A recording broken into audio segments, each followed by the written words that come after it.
What's up, everybody? Thanks again for stopping by for another edition of March 4th with Mike Bauman. I, of course, am your host, Mike Bauman. Whoever you are, wherever you are listening from, thank you so much for checking out the podcast. If you're a returning listener, I greatly appreciate your continued love and support. And if you're a brand new listener of the show, man, thank you so much for hopping aboard that pirate ship. You can follow me on Instagram at March 4th Pod. I am on YouTube at March 4th Pod. The links to all of my stuff are in the podcast description for this episode. So that means if you made it here, then you found me somehow. And I truly appreciate each and every one of you taking the time to check out another edition of the March 4th with Mike Bauman podcast. Folks, I'm trying to slow down my speech here because I'm kind of hopped up on caffeine. I'm relatively new to being a caffeine consumer. I didn't used to drink coffee or energy drinks and stuff like that. And within the last year, since I was gifted a Keurig, free shout out to them, from my mother on my birthday, I've been consuming some caffeine, and I feel like my body is still getting used to it. And fun fact, I'm hard on myself. So I re-record these intros and closes to the show like 5 times, and then finally I throw in the towel and I go, dude, this is good enough. Stop being a perfectionist. Stop being too hard on yourself. But I have tried to like slow down my speech to match my thoughts or vice versa, because I felt like the first 4 of these, I was just abity, abity, abity. I felt like an auctioneer. 60, anybody 70. So this is like the 5th version. This is like the 5th version of the intro that I've done, but we're going to make this one work. So I hope that everybody's doing well. I'm doing all right, other than being a little jittery. It's been a fun weekend. Had a chance to see an awesome show last night. Shout out to all of the fine musicians that were there. It was great. It was a show called The Void, where there were a bunch of different musicians here in Nashville that played cover songs of all the stuff that like was in my wheelhouse in the early and mid 2000s, and stuff that I still love. Everything from Breaking Benjamin to Avenged to System of a Down. It was awesome, man. Godsmack, and then Not Your Nails is a local Nashville 9 Inch Nails cover band, and they did the headline set, and it was dope. Shout out to Bran, who plays in Not Your Nails, friend of the show, his band Sleep Nation, the out of control rock and roll duo. They're friends of the pod. They were on a few months back. Go check them out. But it was cool to see him and see the other musicians last night. And then tonight, which you guys are listening to this as of Tuesday, but it's actually Sunday as I'm recording the intro and close to this episode, I'm going to be heading into town again, because I'm going to go to the Goodbye June album release show for their record, which just came out, called Deep in the Trouble. And if you are a fan of good old-fashioned rock and roll, if you love classic rock too, everybody from like ZZ Top to AC/DC, you will love Goodbye June. Their new record, Deep in the Trouble, is probably my favorite release from them so far. They've been on the show a few times over the last couple of years. Great guys. And I'm just really looking forward to that show tonight, because I think it's going to be awesome. It's at a venue called Third and Lindsley, which is a cool, smaller, intimate venue here in Nashville. So should be fun. So I'm going to try to take a shower and kind of like calm myself down a little bit from this caffeine.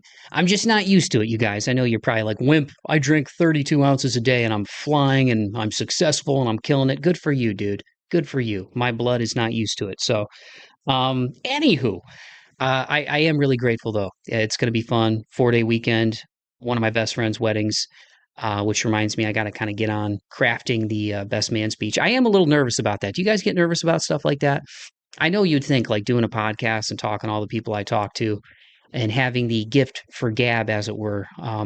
But it is a little bit different when you just stand up and you got a microphone and people are kind of looking at you. You know what I mean? So to all the artists who do come on the show and perform live, and anybody who performs live, stand-up comics, I don't envy you. It takes a lot of guts and a lot of skill to do that. So it'll be fine. I'll keep it to like 3-4 minutes, and throw some peanuts at them, and couple of jokes, couple of zingers. Hopefully they land, and I'll sit back down and have a cocktail and enjoy the rest of the night. But no, it'll be fun, man. Matt's one of my best friends. I love him, and we've known each other for a really long time, and it's nice to be seen. It's nice to have people in your life who care about you. So if you've fallen out with some people close to you recently, this is going to be my one little nugget of advice here in the intro.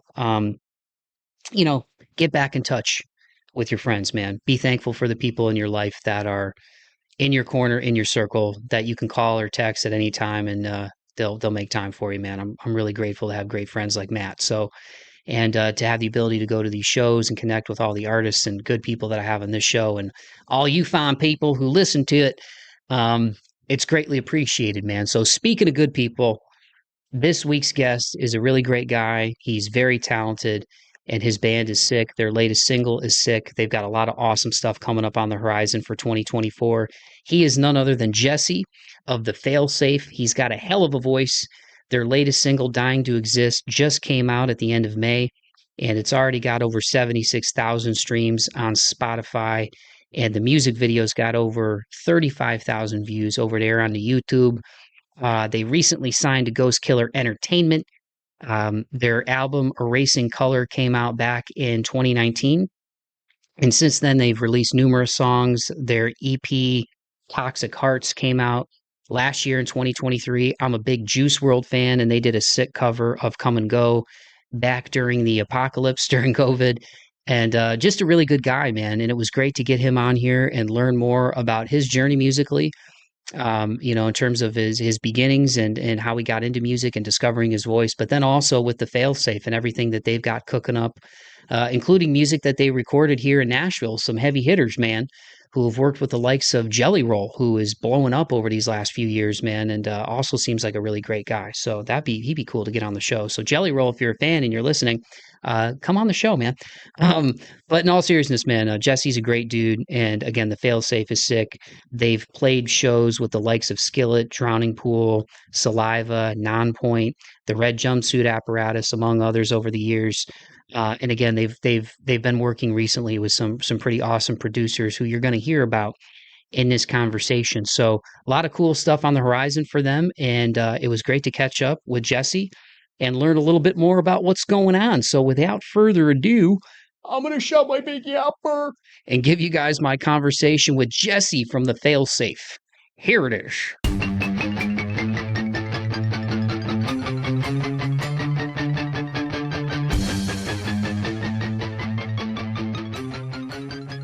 All right. Well, Jesse, thanks again so much, dude, for taking the time to come on the podcast, man. I'm excited to talk to you.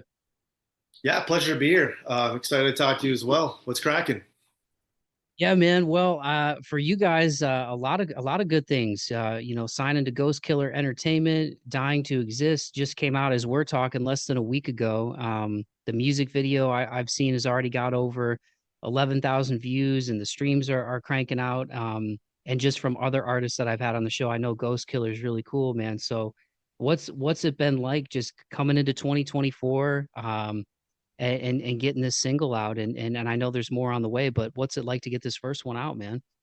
Good Lord. So I guess I'll start from the beginning. We went into Nashville, where you're at, and we went and recorded there. We recorded a group of songs, and we got them recorded in Nashville in August. We got them all back in like December, January timeframe. Shot the first video, which we just released. Shot a second video in April. And we've basically been making reels, hitting up radio stations, submitting for playlists for Spotify and Apple Music and other places and blogs, looking for podcasts like this one to talk about, and just nonstop balls to the wall going at it, trying to get this thing off the ground. Because unfortunately, we were not selected for a Spotify curated playlist, which is kind of the kingmaker in the music industry. So we have to do everything organically. And so it requires a lot of just making all the videos, like you mentioned before, trying to find out what the algorithm wants, try to, try things, see what works, what doesn't work, lean into the things that do work. And it's just been, especially the last 3 weeks, we work, and then we're just pushing the band, whenever we're not doing our day jobs. And it was so nice to finally release the song that we've been sitting on for months. And yeah, the other big part of it, like you mentioned, Ghost Killer, that we were shopping for a label during that time too.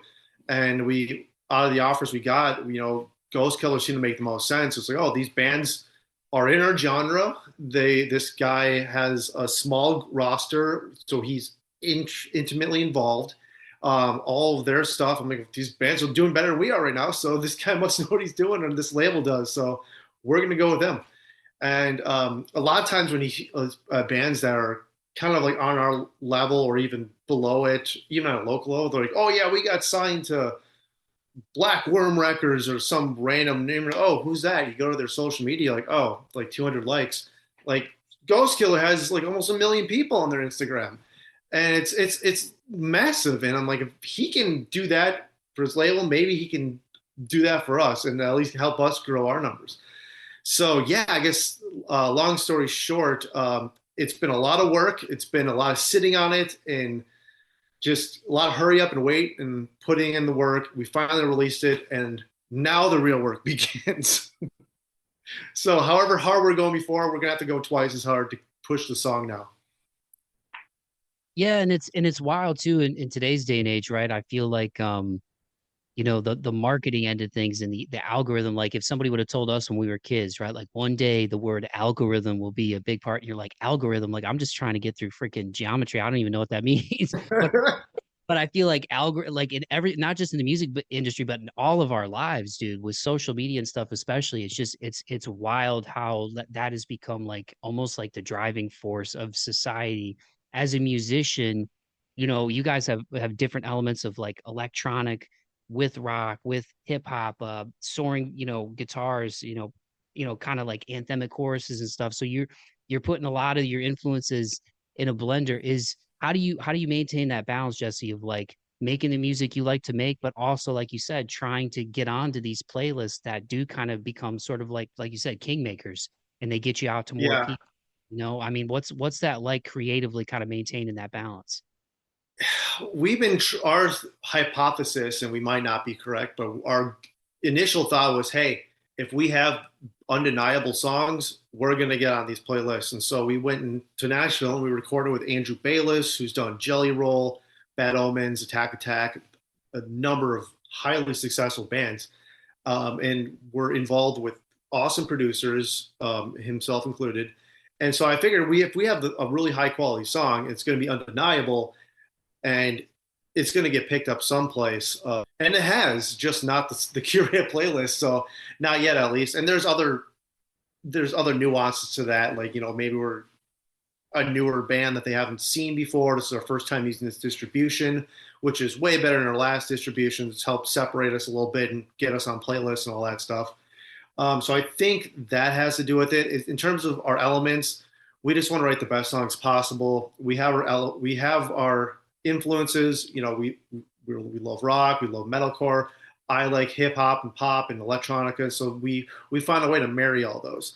And the nice part about that is there's a lot of other bands that kind of do that as well, more so than previous years. So we don't stand out like a sore thumb.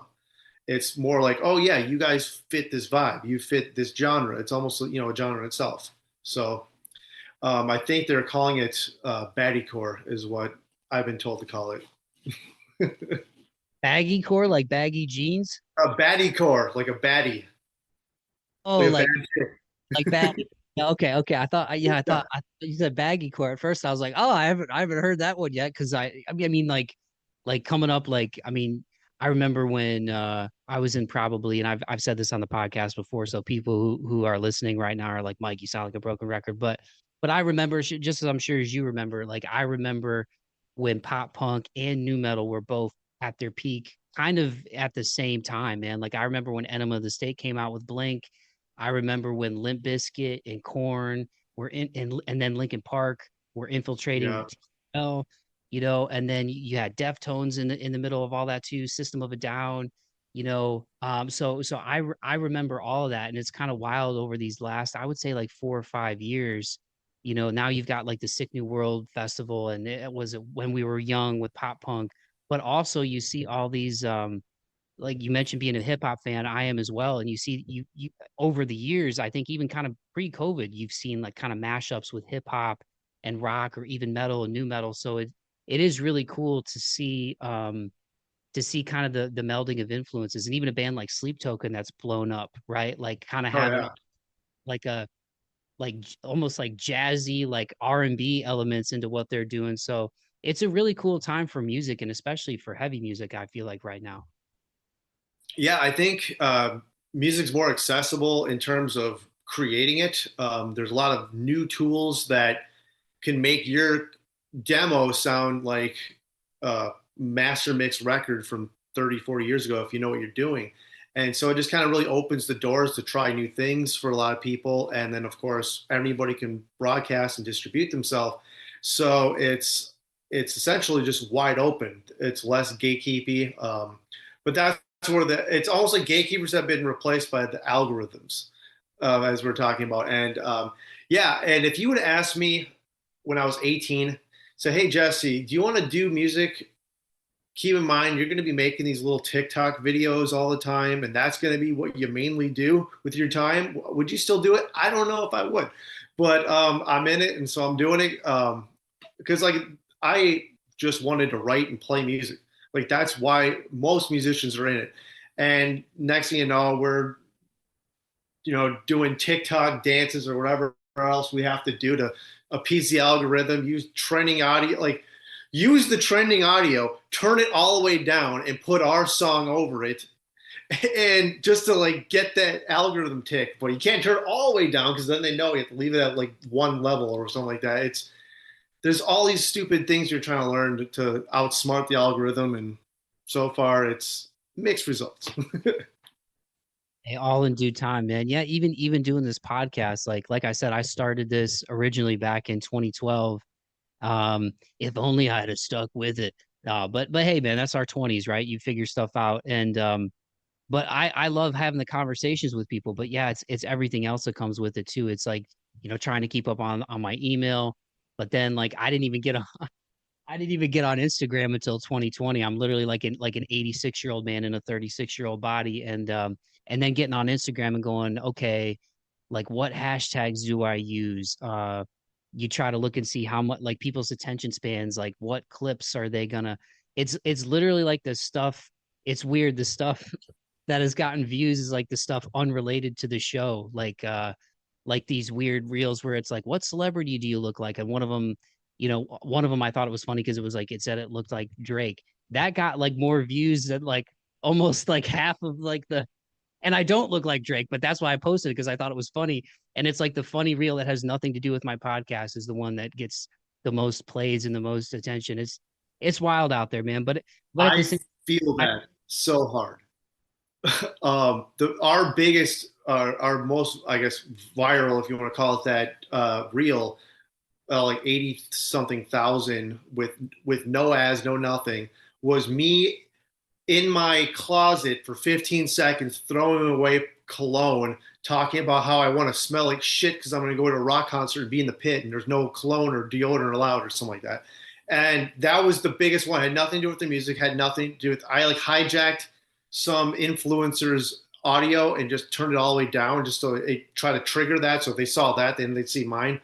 And yeah, that was our best performing video. Or like all the comedy skits that we do seem to do better than a high quality like snippet of the music video or something like Dying to Exist out now, like which I'm actually grateful because we actually our preview of Dying to Exist actually is doing competitively with some of the comedy reels we do. So I'm like, okay, cool. People do like our music, not just me being funny.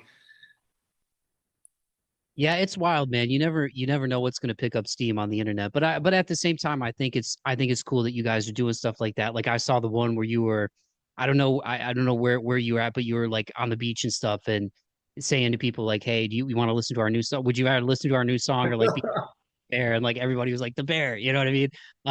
But yeah, it's funny. I think it's good when bands like I just saw Periphery in Nashville, and I think they kind of have that balance too of like they're amazing musicians, but they also do a lot of tongue-in-cheek stuff. And like, Jen is not a genre was like their last, you know what I mean?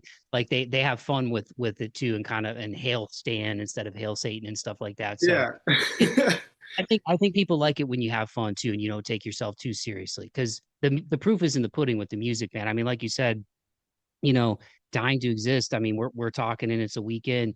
I mean, 11,000 views. I would love 11,000 views. You know what I'm saying? Like, I think it's cool that that you guys are picking up steam, and like you said, you're with somebody like Ghost Killer, and you mentioned Andrew. I also saw Cam Mizell, I believe is how you say his last name, and Sahaj Ticotin, which people might know him from Oh, Ra. he produced one of our songs before too.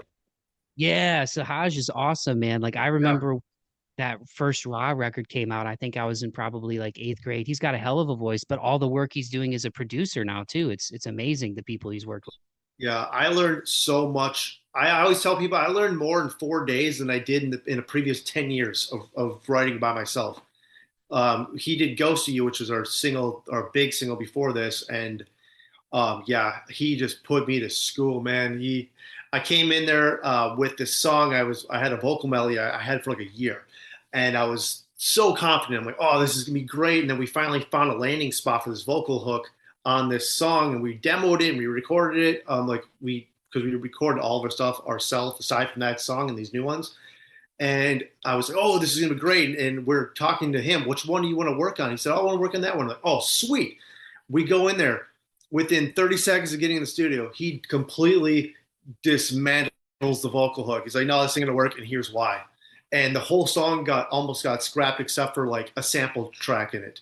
And we started building it from the ground up. And like, when you're sitting on it for that long and you're so used to working by yourself, um, it's I guess I didn't, like, a lot of people are like, man, it must have took you a lot, but like, I was like, no, you're the expert. We're going to you.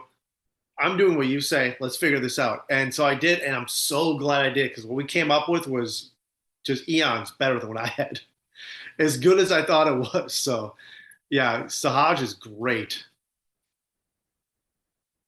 That that's an awesome track, man. Like some of the ones that I wrote down that I really love the most with from you guys. I love Dying to Exist, Life Without Me, Toxic Hearts, Remind Me I'm Alive, Ghost of You. Yeah, I love the Come and Go Juice World cover was sick. But I guess just to take it back a little bit too, and thanks again so much, Jesse, for doing this, man. It's really cool talking with you. Um, when did you discover you had the pipes, man? Like we were talking about sports before this. We're both Midwest guys, right? You're Minnesota. I'm Ohio. So a lot, the Lions Vikings games will be fun. We'll get to that later on because they're both on the come up. But I digress. But what was that like growing up, man? And at what point did music grab you, or did you discover your voice? Well, music grabbed me. Like, my family were all like, my dad was in a band, my uncle was in a band, my other uncle was on. He was signed to a label in a death metal band, some German label or something like that. I don't remember. And so there were always music going on. My dad had recordings or rehearsal studios he'd go to, and my uncle, he was always playing the drums in my grandma's upstairs where he lived and all that stuff. So I was surrounded by it. And then I got into, because I idolized my uncle, and seeing him like playing drums, I'm like, oh, I got to learn how to play drums, and they're super expensive. My parents would get it for me, but they got me a keyboard. So I was, I'd like play video games. Oh, that song is kind of fire. Let me play it on the keyboard and try to learn it. And then I started doing singing in elementary school. I started just kind of, every kid sounds like a small girl, basically, if you can tell puberty kicks in. So I got into singing. I was part of this choir called the Select Chorus, which is basically two kids from every elementary school made this big ass choir. And we got to play some cool places around Minnesota, like big halls and things like that, Mall of America and stuff. And then I hit puberty, and all my voice changed. And then, oh crap, I guess I'm not doing that anymore.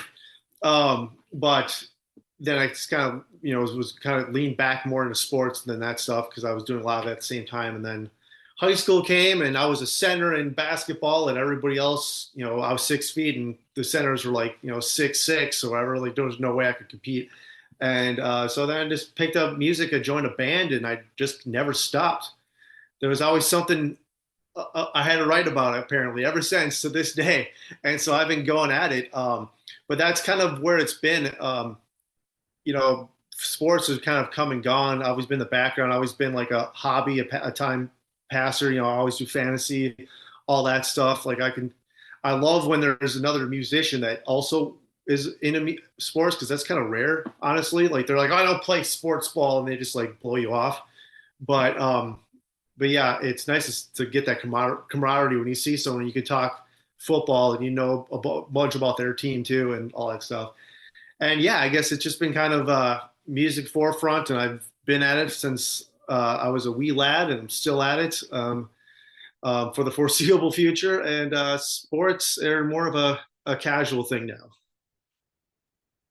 So you mentioned your uncle. He was the one that was in the death metal band. So it was that kind of like your introduction to the heavy stuff, the kind of gnarlier music. Is that because I know for you guys, like anybody who's a fan of like Bad Omens or I Prevail, Linkin Park, Bring Me, A Day to Remember, Sure. those bands, a lot of the Octane like active rock, they'll love you guys, right? But what was the entrance for you down into like maybe that heavy music rabbit hole? Do you remember like the first song or the first CD, or was it your uncle and kind of the stuff he was playing?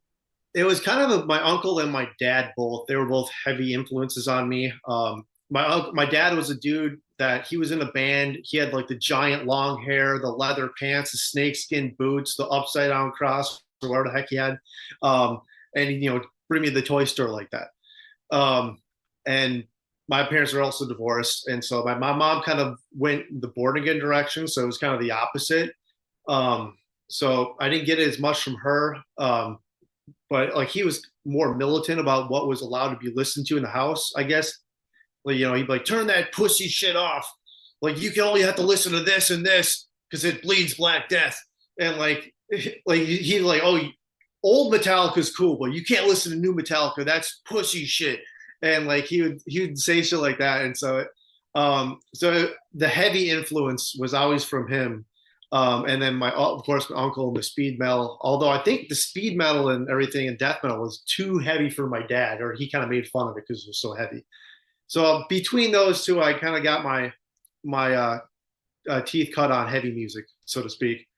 But as far as the first albums that I really got into, believe it or not, like I was a big Iron Maiden fan as a kid, and then Alice in Chains. And then I just leaned all the way into hip hop. You're from Ohio. I was a big Bone fan. That whole Mo Thug scene, I loved all of it. Creeping on a Come Up, East 1999, the works. And then got into West Coast rap. And I was like, the East Coast and West Coast. Like I was adamant against the East Coast. So I was all about the West Coast and Mid Coast, which is Bone. In that whole scene. But yeah, I'm trying to think of the other album that really just it's weird because like the albums that knock, I've always had the heavy music in the like kind of always in the foreground, but the influences that really kind of turned my brain and got me into like writing music were like the 80s Invisible Touch Genesis album, and then Tupac's greatest hits. What else was there? A lot more electronica stuff, like Inner Parties was a band from the mid 2000s. And I really kind of took the things I liked about them and I wrapped it in rock, in heavy rock. And that's kind of how I've been working in terms of the Failsafe.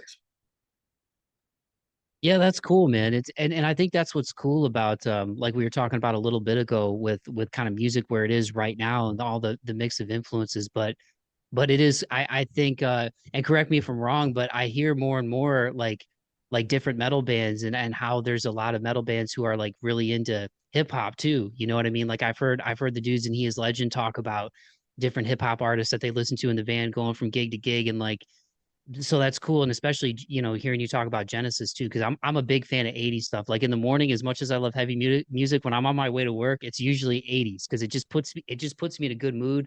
And then Oh like when yeah. came out, I was already into like post rock and like instrumental stuff. But then when Stranger Things came out, I got really into more of like the synthwave stuff because I just thought that Oh yeah.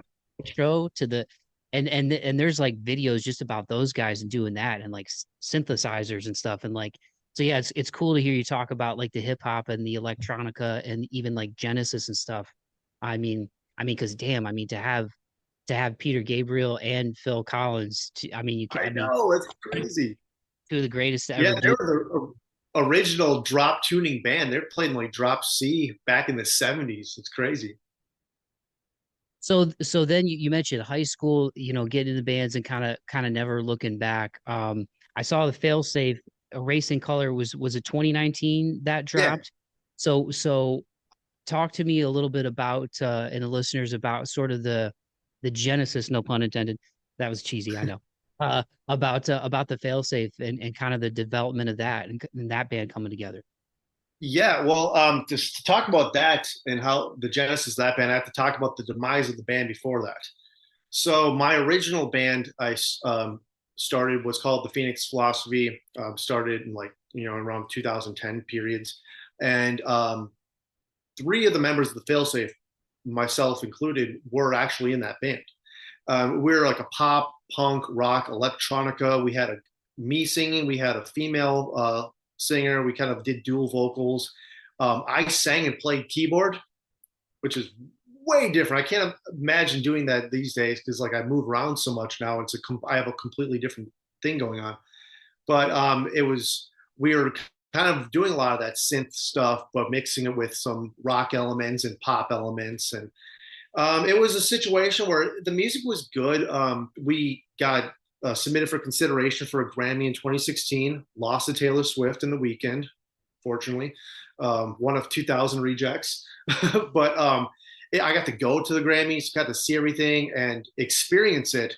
And it made me understand that to win one of these Grammys, I either have to win the lottery, get on these labels where they're shopping you for consideration, all the organizations that vote for that, months before the song even comes out, or you need to find some obscure niche category and sit in it for like 17 years until you make all the friends at the Grammys and they're like, okay, it's your turn and do it. And I was like, I'm not a pop. And then I think the realization was, because I was always trying to be pop. I was trying to be pop. But every people like, yeah, you sound like this and this. I'm naming rock stuff. I'm like, well, I'm not even trying to be a rock band right now.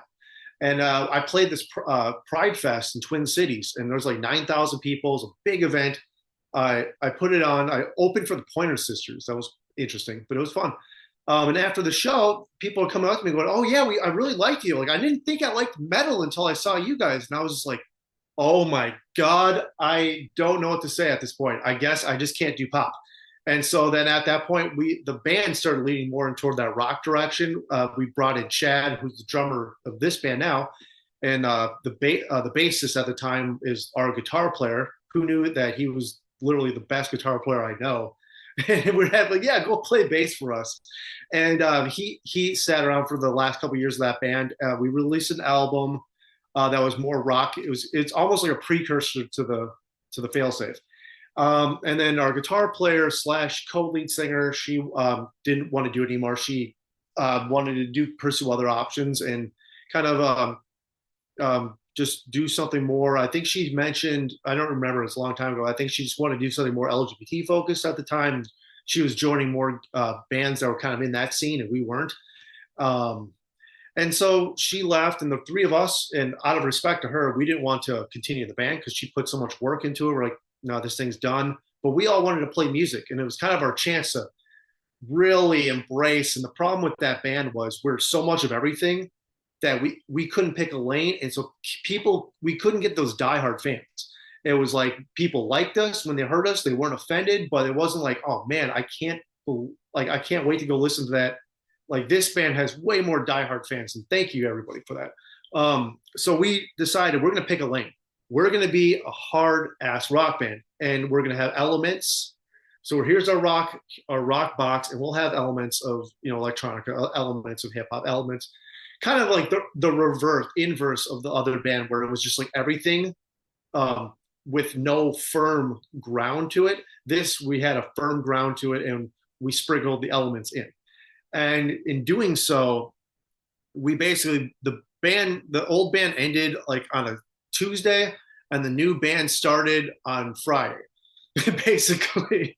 And it was like, hey, I had these demos that I was going to use for this band. Let's rockify them, make them better. That's where like Life Without Me came into play, Left for Dead, some of the older songs. And we basically hustled to, well, hey, we're going to hit the stage again in like 4 or 5 months. Let's just get a demo going. And we did, because our drummer's an engineer, has his own studio.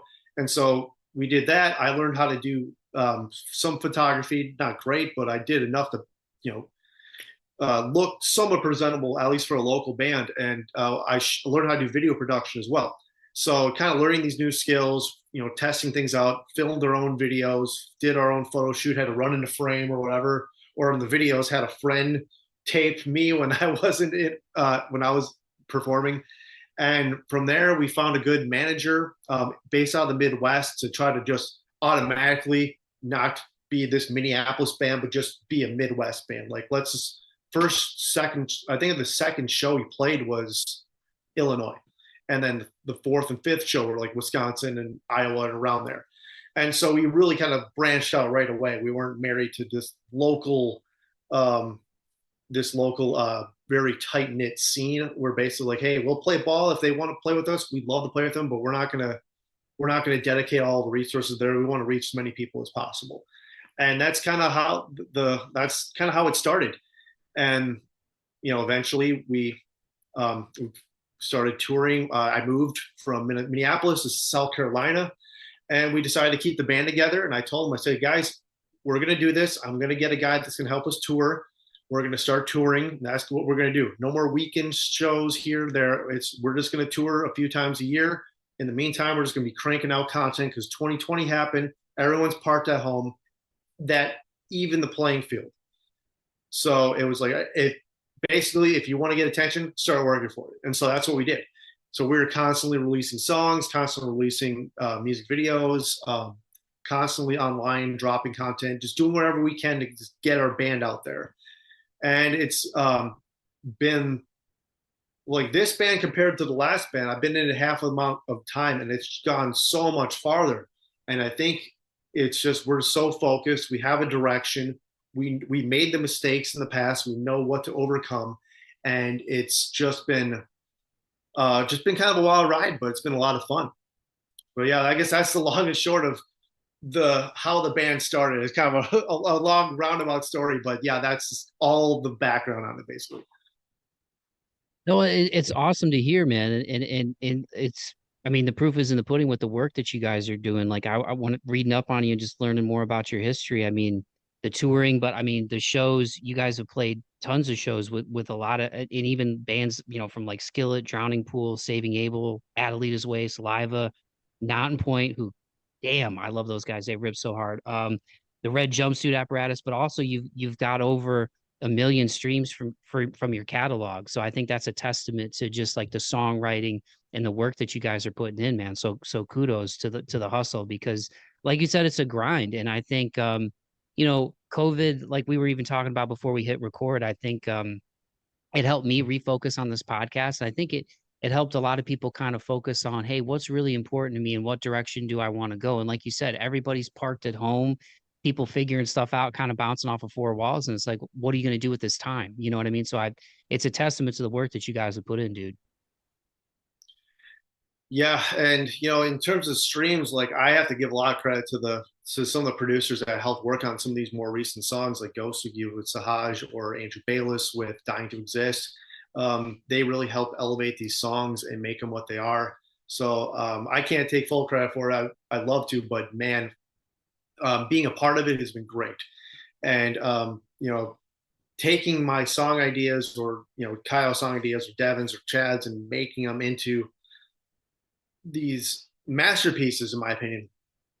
I'm super grateful for the opportunity to work with some of these guys, and I hope to do more of it, honestly. And yeah, the other thing you mentioned, 2020, you know, when everyone's kind of stuck between their four walls, a lot of people started looking at what was important to them. And a lot of bands who were actually coming up and getting some momentum, they decided, you know, we're not going to do much. You know, this isn't as important to me as I thought. Maybe my family's more important. Maybe this other thing is more important. For us, it was like, yeah, this is what's important. So we're going to just try to outwork everyone as much as we can. And, or at least I'll work it to a point where we're starting to get the attention. Maybe the algorithm will shine its light on us. So that's kind of been our mentality. Yeah, and I think going back to even kind of hip hop, I feel like, correct me if I'm wrong, but I feel like for a while, like between mixtapes and singles, they were kind of ahead of the curve on that, like dropping a single and then like another month dropping another single, then rolling it into like Yeah. a either like an EP or a mixtape, and then maybe they'd put out a record after that. And obviously, there's always going to be collaborations and features in hip hop, but I feel like the metal and rock world, I feel like, has kind of learned from that. And COVID, I feel like, especially because, there, and I feel bad for some of those bands that like they had albums in the can that were ready to go and they didn't get a chance to tour them, or it was just, or it came out like March 2nd, and COVID happened like 2 weeks later. But Yeah. as a hip hop fan, like, what's that been like for you, not only to kind of mix those influences in, because you can hear it in the production, even going back to like Erasing Color back in 2019, like there's definitely moments on there with the electronic vibes, and like listen to that the first time I was like, oh, they've got some other stuff going on here, man. But I mentioned that Come and Go cover. Like I'm a huge Juice World guy. I went through a horrible breakup. Not to get too personal on here because I don't air out my dirty line. I went through a rough period in 2021 of just between a breakup and people in my periphery and in my circle passing away, more than at any other point in my life. So just getting hit with that back to back. And dude, I've if I had a CD of like Goodbye and Good Riddance, it would be Toast now, because I had that thing on like on a loop. But is where does he rank for you, and what was the inspiration for that cover? Because it's definitely an interesting choice as a band that's more in the rock world. But I thought you guys did a great job making it your own, man. Well, I have I kind of resent the some of the artists or just music people in general who are stuck in a certain period of time. Like, oh, I only listen to the '70s or the '80s or whatever. And I try to lean away from that, and I like to try to find whatever's the newest and whatever's happening, that's changing the game a little bit. And I thought Juice WRLD was one of those rappers, like the people gave me a lot of shit. Like, oh, Jesse just listens to mumble rap all the time or whatever. I'm like, well, partially true, yes. But also like that there's a lot of things to learn from this. Look at their marketing, look at their hooks, look at what they're doing, these style of hooks. That's what's in right now. That's what we need to work with. And even Sahaj pointed out, he said, here's the key, here are the notes you get to play with. Be creative and find cool ways to make notes work in this realm, and that's what they do. Especially Juice WRLD's great at it. And yeah, we are so kind of with that background. I think we also covered Rockstar by Post Malone when we first started in this group. We did a Youngblood song as a cover, and then we did another song. We did Lil Nas X, Starwalking. But yeah, we did Come and Go. It was just kind of partially trying to capture the popularity. Like that song just came out. Let's do a cover of it because people are listening to that song. Maybe they're going to hear our song and like it as well. So like when there's a cover that's hot, it's kind of like if we decide, okay, we're going to cover this, we have to get the song composed, recorded, produced, mixed, edited, and then get a video with it, the artwork and everything in a smaller amount of time because we want to catch the wave. And so we kind of rushed to get that one together. And I think that was another Jesse and Kaio editing, the band members are just kind of edited together basically. And low budget video, but we wanted to have something to give the people because we didn't have money to do anything crazy at the time. So we weren't making any money really, so we had to kind of work on little to no budget.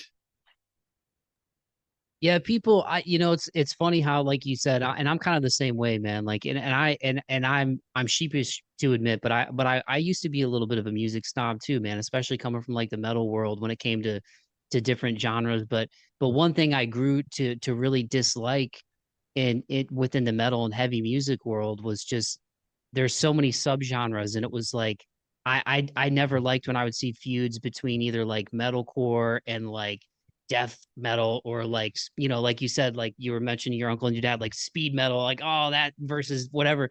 Like it's Yeah. like already like metal is already kind of, for lack of a better way to say it, like the redheaded stepchild of music.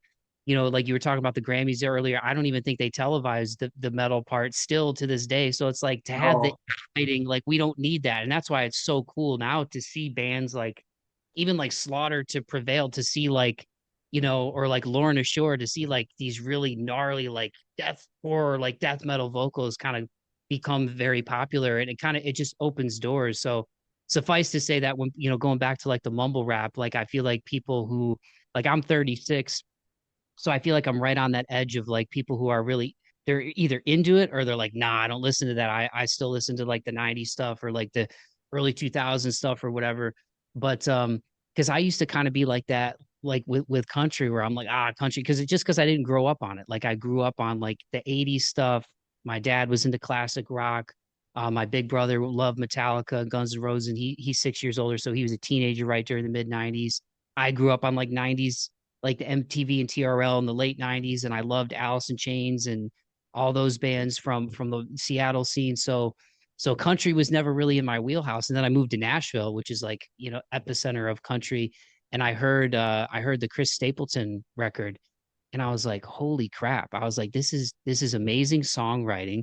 The guy's a hell of a guitar player. He's got like a soulful bluesy voice. I'm like, I can't hate on this. So it's like, I'm with you, man. I feel like the more you open your ear, you might get put onto something you never would have discovered otherwise, but you just didn't have your antenna tuned to it because of whatever box you were in before, you know? yeah. And actually, it's funny you said that. I used to always tell people, I'll listen to anything but country. That's what I always would always say. And my trip to Nashville, we were one of the producers that we're working with was a country songwriter. He had his own project and everything. His name was Danny P. He helped so much with the vocal hooks, the really expanding on the lyrics tastefully, and he really helped a lot to the point where I'm like, man, I have been overlooking country. I have a newfound respect for it basically after working with him. And I think a lot of the I guess the lack of or I guess genre agnostic, so to speak. I get that from my uncle. So props to him.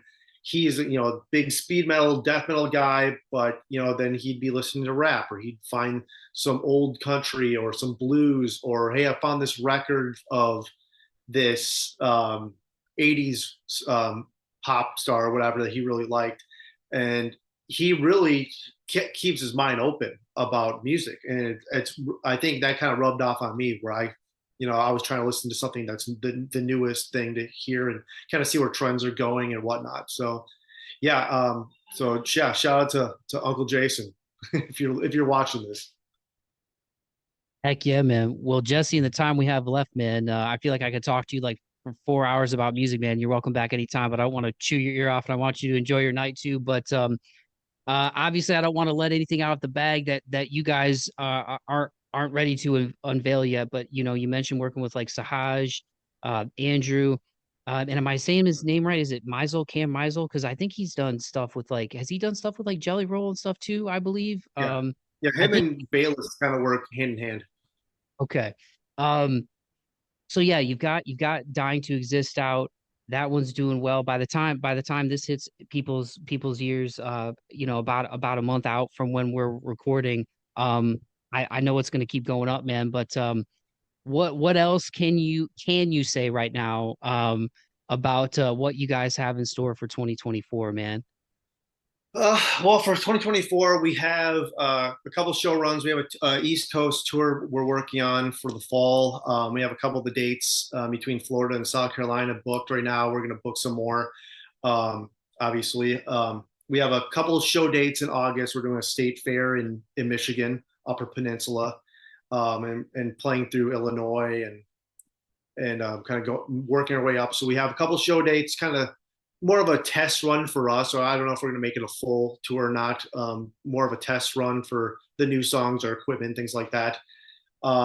We have at least one more song coming out this year. It really depends on how well this song does and how much budget we're going to have for to push it, and how much that's going to make. on based off the releases, because these releases are not cheap. When you're paying for music videos, and you're building whole campaigns around these songs. But we got at least one more banger for you before the year's up, possibly two. And then from there, the sky's the limit. We're just trying to get ourselves on a decent tour, so we're not always having to go on the road by ourselves, and just pushing. One thing you can always count on with us is there's always going to be something to look forward to. There's always going to be some content. At the very least, you can go to our social media and you can get a laugh of me doing some funny shit on our reels or whatever. But yeah, we got a lot of stuff, and we're still trying to figure out everything. A lot of stuff's kind of happening at once. We're trying to plan and make the next move. But I imagine if by the time this comes out, we'll still be pushing Dying to Exist. At least I hope so. And then starting to work toward the next single that will probably come out around the fall, if I had to guess. Right on, man. And for y'all too, man, like, you mentioned like, the music being in your blood with your family and everything that you've gone through to get to this point, man. Just with the theme of this show being perseverance and moving forward, the meaning behind the name March 4th. Um, Anything, Jesse, that you want to share with people, whether they're up, whether they're down, whether they're kind of fair to midland right now, like, again, not asking you to be too personal, and I'm not turning into Barbara Walters right now, but I do think it's important to kind of touch on those subjects, like anything where you can look back at maybe a low point in your life or a difficult period, and advice that you might have and what got you through that you might feel like might be universal to somebody out there who's going through it right now. Most definitely. And even when the inception of this band, for example, I was in a band for almost a decade. I lost my band. I lost my best friend who was in that band who left. A girl I was really in love with, that didn't work out. And I had a job that I felt like I was failing every single day I came into work. It was a very, very, very tough time where, a lot of dark things were considered. And at the end of the day, so motivation was proving everybody wrong as much as I could. Motivation was putting one foot forward, knowing that you have friends, you have family somewhere, someplace in the world, someone loves you, someone cares about you, and just keep that in mind. And if the world is without you, you would be disappointing them. And so just keeping that in the background of your mind while putting one foot in front of the other, and started writing down the process. If you write down your feelings, write down your next steps, write down how you got in the situation, what you're going to do better next time, and then start doing better next time. And I did that personally. I did that professionally. I did that with this band, kind of learning from the mistakes of the previous band. And because of that, I'm in a much better place. Have a band that I really, really respect and are very hardworking, that we all get along, and we've been getting along for years. I have a lovely wife who's been absolutely amazing for me personally and for the band. I have, my day job. I love that as well. And I keep that while I'm touring, and I do it all at once. So everything is going to get better eventually, as long as you walk toward that betterment. So it all starts with your feet. So March 4th. I appreciate that, man. Well, I think that's a great place to leave it, Jesse. And thanks again so much for your time, dude. It's been awesome catching up with you and learning more about the band. It was fun to go back and listen to the oldies, even leading up to all the new stuff, man. With Toxic Hearts and now Dying to Exist. Like, I'm really excited for you guys, man. And again, I think it's cool that you blend the different elements, because I think that's one of the like we've been talking about, kind of the theme of this conversation. Like, there's so much good music out there, and I think to keep an open mind, to keep an open ear is important, and to make the stuff that you love to make, man. Because I feel like again, like, the bands that you guys list on your website, that people are fans of, but also just the stuff that's out there on Active Rock right now. I feel like you guys can hang with the best of them, man. And I'm not just saying that. So keep doing your thing, man. We will. Take care. Yeah, thanks, dude. And for people who aren't aware, I'll put the links in the podcast description, but let them know where they can find you out there online, man. Yes, it's www.wearethefailsafe.com. That will give you a link to the single, a link to our press kit, a link to all of our social media, so our Facebooks, Instagrams, Twitters, TikToks, all that fun stuff. Yeah, that's kind of the one-stop shop to find out anything about us. Otherwise, you can, if you're on YouTube, search up the Failsafe. Guarantee will come up first result. Well, dude, this has been awesome. I really appreciate the time, especially you being an hour ahead, man. It's been cool talking with you, and please keep in touch, dude. You're welcome back anytime on the show, man. Sounds good. Well, I will bid you adieu and thank you again.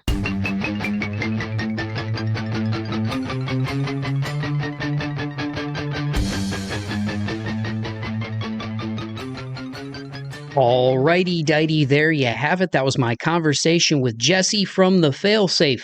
Make sure you go follow these guys on Instagram at We Are the Failsafe.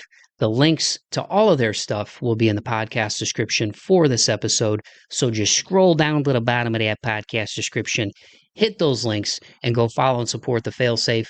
You will not be disappointed if you love modern rock, if you are a fan of channels like SiriusXM Octane, or if you love bands like I Prevail, Bad Omens, Bring Me the Horizon, Linkin Park, Papa Roach, among others, you will enjoy the Failsafe. I promise you. Once again, their latest single, Dying to Exist, is out now wherever you get your music. So go run up the numbers. You know what to do. Run up the streams on whatever service you use and go check out the music video on YouTube.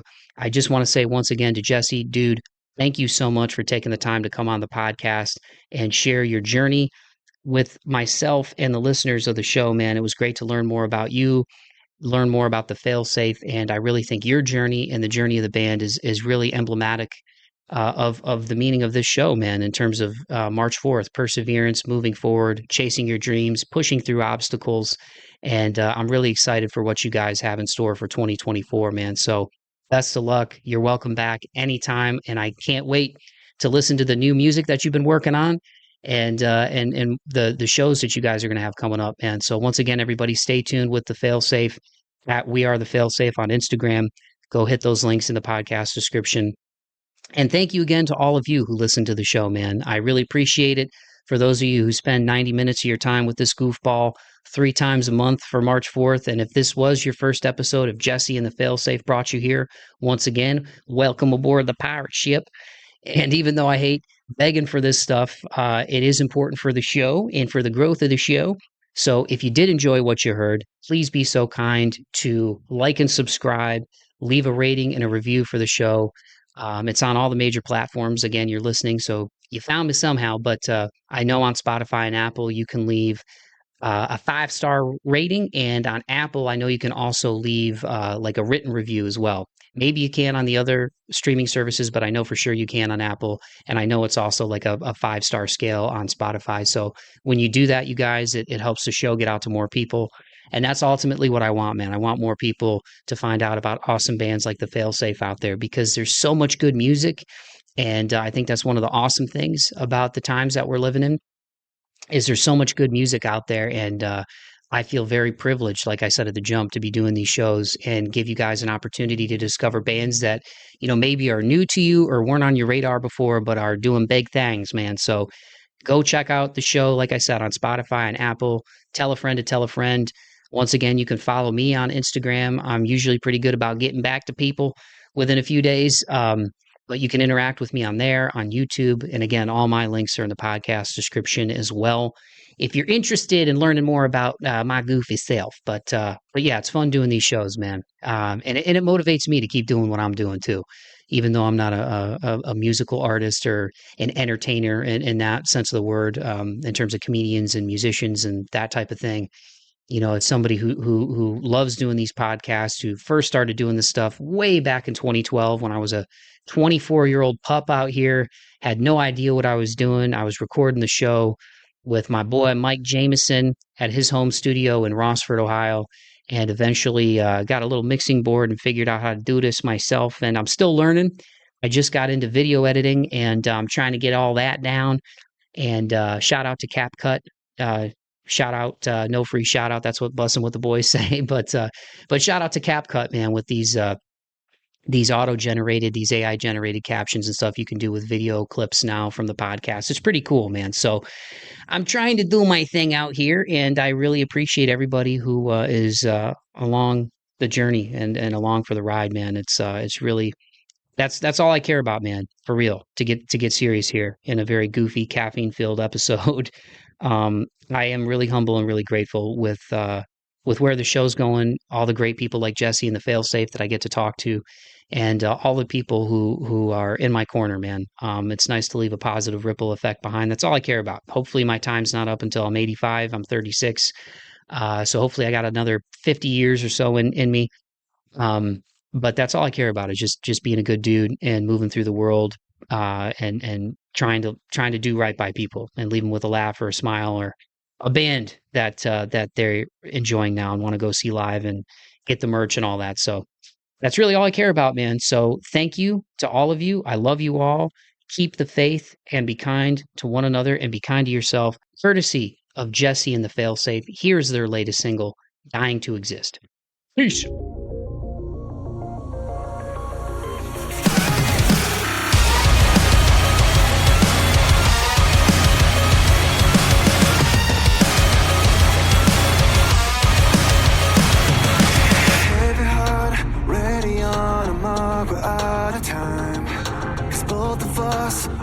But what's killing us inside? Maybe it's a fading light that keeps the fire burning, and maybe we're just better on the verge of being broken. We're living on the edge of midnight in this life. We love the feeling of the riptide pulling us into the perfect abyss, the total eclipse that gives us the darkness we wish. We're dying to exist.